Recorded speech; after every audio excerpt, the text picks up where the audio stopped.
What is a friend? Seems like a benign enough word to ask a question about. And yet without one, you feel kind of adrift in the world. This past year, with the losing of my son, I've also lost friends that didn't fit the description. I've had other people who don't even share my same belief have become closer friends to me. And so today, I want to examine exactly what is at the core of being a friend. And they come in different levels, like acquaintances, been friends a long time. They're so close, they're like a sister, they're like a brother. And then there's that one you can tell anything to, and they won't reject you. You being uncomfortable is where they step in and fill the gap.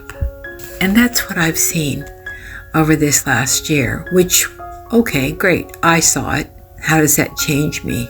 It wants me to be a better friend. It wants me to be more patient with people who actually come to me hurting, emotionally bleeding, and saying, I don't need your advice. I just want you to listen. I know sometimes husbands make that mistake. They think because we're telling them something that they have to do something. And I think we're all kind of that way. We go like, oh, great, somebody asked me a question. I'm going to dump everything I know right into this moment, and then they're going to walk away a miraculous person. No, it doesn't work like that. Grief has to be witnessed. It doesn't need a lecture. It doesn't need an I told you so. It just needs to be witnessed, and it needs a lot of hugs. I've experienced people dying in my life before, and there was some part of me that could always reason or understand why this happened. They're in a better place. They're all the quotes that you hear.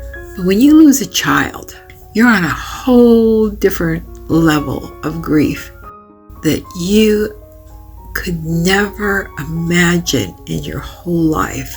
Why am I telling you this?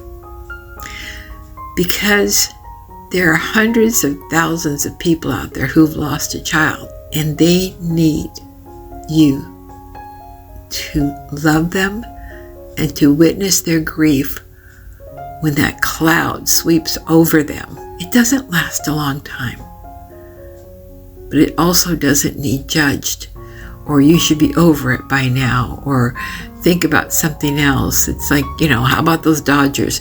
No, it's an actual sweeping, uncontrollable emotion. I'm not going to say it's harder for father than it is for the mother, but I think that there's a huge difference because the mother carried that child, and their whole goal was to take care of that child. And that child's DNA lives in that mother. It almost becomes the sixth sense that we all hear about, the mom with the eyes in the back of her head. No, she's got part of you. She knows when you're going through something. Grief is love almost inside out. It doesn't have anywhere to go. Your love is just like dangling there, saying, I'm here to love you. Where did you go? Where are you? Now, as a Christian, I don't grieve like someone who has no hope. But I do grieve like someone who really, really misses their child. There's another missing that can happen in a parent's life, and that's when their children become estranged. In estrangement, at least there's always hope that someday that you can find your ways back to each other. But each generation has their concepts and their beliefs and their ideology or ideology that we all go through. But I remember with my mom, I remember going to my mom. I believe I was 27 years old, And she had a way that my life was supposed to work out. You know, she was a checker and I was supposed to work in a grocery store and be a checker too. I'm an artistic person. I was never going to be able to do that kind of a job. But I didn't disown my mother because she didn't understand me. I went to my mother and I said, "Mom, I love you. And just because I don't do things your way, it doesn't mean I don't love you. It just means that I have to find things out for myself and I need to do my path. I'm not you, but it doesn't mean I don't love you. I just can't be you." I thought that was a kind way of saying to my mom, I appreciate all that you're telling me, but I hear a different drum. I hear a different thought in my head. And I pursued that other artistic way of life, whether it was writing or making movies or doing something fun, music. Those were all things that she had no interest in. Does that make her less than me? No, of course not. Because who she was got me raised. And who I am helped me grow and helped me raise my children. But the things I went through in life were never a judgment toward my children. It was my telling them where the potholes, saying, "Hey, I just fell in that pothole and I hope you don't, because here's what happened." But sometimes kids can't look at their parents that way. I'm very grateful that I did, because it helped me not alienate or estrange my mom. And my son that passed, we never had those issues. He could say whatever to me, and he did. Sometimes he was mean, brought me to tears, and within 24 hours, he would come to me and say, "I just have to say what I say. It's the way I feel. It doesn't mean I don't love you." Healing done. Healing done. So what is a friend? Someone that can sit with you through all of that and still love you and still just say, "Hey, I'll be here.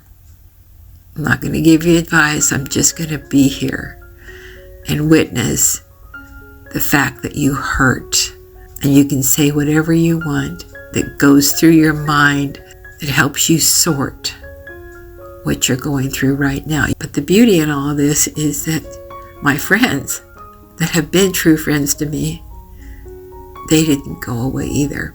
And that has taught me how to be a friend. I ask the question again, what is a friend? I have learned that grief is a friend.